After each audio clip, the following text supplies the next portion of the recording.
What's up, fight fans? In today's video, I'm good. Amigo from Madrid.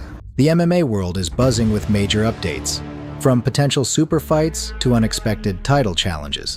One of the biggest rumors is a possible showdown between Islam Makhachev and Ilia Topuria on June 28th at UFC 317, with Khamzat Chimaev also fighting that night. Makhachev et Topuria vont combattre la même soirée que Khamzat Chimaev. It's tough, man.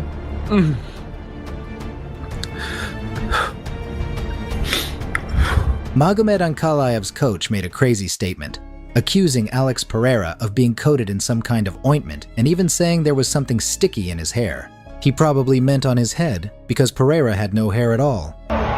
What's up? Here at the Nuggets game. Nate Diaz has made a surprising announcement. And in the heavyweight division, Jon Jones has found himself in a tough spot. Alex Pereira's loss has forced Jones to either defend his belt against Tom Aspinall or vacate the title. So without further ado, let's get started. Earlier, multiple sources reported that the lightweight title fight between Islam Makhachev and Ilia Topuria could happen on June 28th at the UFC 317 event in Las Vegas. Topuria himself even hinted to fans that more news is coming soon, and his brother Alexander also mentioned it. When a journalist asked about it, Dana White just smiled and said, I don't know. Probably. Now there's new info that in June, during International Fight Week in Las Vegas, Islam Makhachev and Khamzat Chimaev will fight on the same night.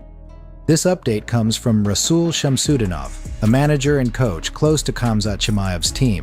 Shamsudinov told his followers on social media that Makhachev's opponent is already set, and it's Ilia Topuria. It's not official yet, but the announcement is expected to drop soon.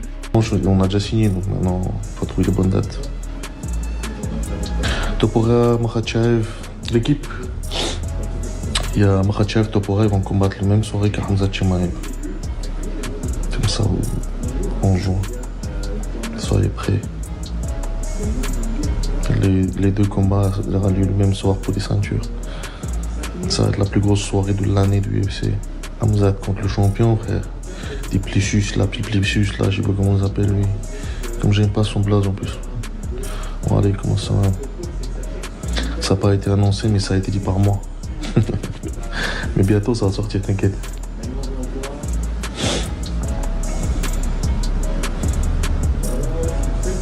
De plessus, ouais, un truc comme ça. Bon allez, comment ça va. Bon, Topuria, Chimaev et Topuria, les deux, je pense qu'ils vont gagner. En tout cas, je vois Topuria 60% gagner contre Islam. Ah, j'ai lâché un sacré info, frérot. Franchement, j'ai lâché une sacré info. Soyez prêts. A lot of fans aren't happy about Ilia Topuria potentially jumping over all the contenders to fight for the title right away. But if the UFC decides to make it happen, fan complaints won't stop Dana White. And if Islam Makhachev is offered this fight, he'll definitely take it. If this matchup happens, we, as fans of this amazing sport, will get to see one of the biggest fights in UFC history. As for the middleweight title fight between Du Plessis and Khamzat Chimaev, there's still no official news, so we're just waiting for more updates. Daniel Cormier shared the lightweight fights he wants to see next. Here's what I would suggest, and I'm not a matchmaker. Topuria versus Islam Makhachev. Yes, book it. Gaethje versus Sarukian. Book it. Whoever wins fights Makhachev. That's it right there. That's it. Topuria gets the shot. Sarukian, Gaethje, winner gets the title fight. We're back in line at 155. Oliveira, go down to New Orleans, fight Dustin Poirier. If you win again, you're next after that guy. There it is. That's it. Oliveira fits the bill. Oliveira's a former champion, a big name. He could be the type of guy Poirier would want to fight in his retirement fight. Yeah, I think it's just inevitable that we end up fighting, especially now he's come up to lightweights. It's inevitable. But he's another midget, you know what I mean? He's tiny, don't know what he's doing moving up to lightweight, saying he can't make featherweight anymore, and he tries to call me fat. He's a fat little that he can't make featherweight. So in terms of him at lightweight, say he does get the title shot off the bat, how do you think he fares against Islam? He gets smoked, gets out grappled in 3 rounds tops. Islam Makhachev finally brought the first kid who came to Dagestan for 2 to 3 years to train in Dagestani wrestling. I'm good. Amigo from Madrid. ¿Cómo estás, amigo? Good, but so tired. So tired. Why tired? The training of that Barca number one? No. Real Madrid. Real Number Madrid. one. First guy who come to Dagestan for how many? Years. 2-3 years. 2-3 years. Send him to Dagestan. Send your son to I Dagestan. go, but I'm going to though. I'm Why? not. He can't go by himself. Why? Brother, if you want your son high-level wrestling, send him 2-3 years Dagestan and forget. 3 years? Yes. Yes, of course. What is her name? Gonzalo. Gonzalo. What's up? Here at the Nuggets game. Fan favorite Nate Diaz has made a surprising announcement. Diaz recently expressed interest in not only returning to the octagon, but also fighting for the UFC championship. In a recent statement, Diaz said, "And what do you have to finish? Because it sounds like you're like, well, I'm not done. So like, what would make it finish for you? What would you want to finish for your legacy?" Well, everybody's boring right now, so I'm trying to do other shit for the moment, but I want to go back and get a UFC title. Okay. I don't want to fight for nothing, I want to fight for something. Okay. So is that in the works right now? Yeah, well, right now there's nobody that's at an like, I don't really, who's the champion right now? 170. Who is champion right now? See? Exactly. That's what I'm saying. but guys, can he really compete with monsters like Khamzat Chimaev, Islam Makhachev, and even Ilia Topuria? Many fans are skeptical. One fan wrote, "I'm so angry they didn't put him in the cage with Khamzat that time. He wouldn't exist right now." William Kozlowski wrote, "Love Nate, but bro couldn't even compete for the BMF title right now." Another fan wrote, "The guy is finished. Slow and no power. Just very good wrestling and jiu-jitsu. Any top 15 welterweight will finish him. However, Jim and Colby might be a very good matchup." But what do you personally think about this? Share your thoughts in the comments. And we moved on. Magomed Ankalaev's coach, Sukrab Magomedov, explained why his fighter couldn't take Alex Pereira down and control him on the ground during their title fight, instead spending most of the match standing with the Brazilian. According to the Dagestani coach, Pereira was smeared with something. He claimed Pereira had some kind of ointment on him and even mentioned something sticky in his hair. Honestly, the plan was to go for takedowns in the first round, clinch him, and control him against the cage, said the Russian coach. But when Magomed pressed him against the net in our corner, it seemed like Pereira was covered in something. If my experience is right, I think that's what happened. Magomed also said later that he smelled the ointment and noticed something sticky in his hair. People have been talking about Brazilians doing this for a long time, especially since Pereira's coach is known for these kinds of tactics. This is a pretty serious accusation, but if you think about it logically, it seems impossible. Before the fight, inspectors thoroughly checked the fighters near the octagon, and this is even shown live on air.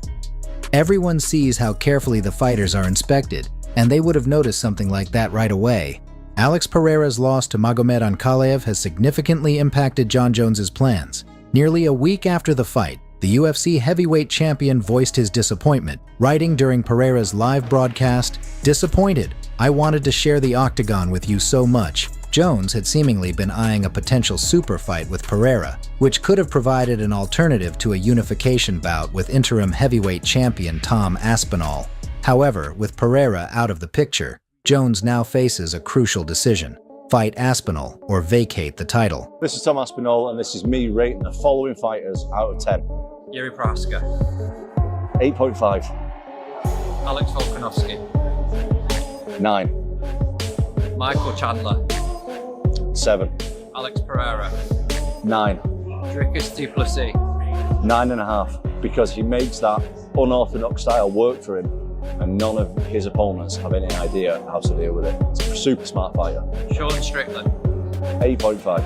Cyril Gane. 8. Alexander Volkov. 8.5.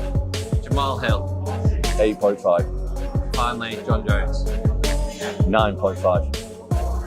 Nobody can be the perfect fighter, but he's close to it. He's definitely close. Former UFC welterweight champion and renowned coach Matt Serra has taken aim at Sean O'Malley's head coach Tim Welch for his cornering tactics. Serra, who coached Sterling and Merab Dvalishvili for years, didn't hold back in calling out Welch's behavior, questioning whether it crossed ethical boundaries in coaching. Sean O'Malley's a nice kid, but he still has like a kid's mentality. He's like, well, there's weight classes for a reason, and Merab would eat him in a street fight. I don't give a what that ginger knows. He would eat him up. I'm not a fan of that guy because when they were fighting, he does some dirty Like he's the guy in, hey, Aljo, you gotta go. Dude, it might not be against the rules, but you're being a little right now. Yeah, I'm not gonna go, Sean O'Malley, you gotta. First of all, they know my dad. Yeah. Second of all, I'm not gonna fool anybody. Hey, a dirty trick like that makes the fight game better as a whole. Because then Mike, it you know what I makes think of fighters that? prepare for shit like that they never even thought about themselves. Boo! Dad, shut up, dude. We're fighting. You're not fighting. I like when Merab saw him. He goes, hey, you want to go now or you want to wait till after the fight? Tim Welch is like, hey, all right. Because, dude, I don't know what world they're from. I don't know what their code is, but I know Merab's. And Merab wouldn't be like, oh, wait. We're going to have a street fight. Let's weigh in. And, dude, shut the fuck up. Look at this. I'm here in the office with my guy G. And I have to sign all these cards. It's going to some lucky people. Look at this handsome guy. Let's go. Let's go. What? Сколько? 105, 106, 107, 45, 46, 47, 47, 49, 50.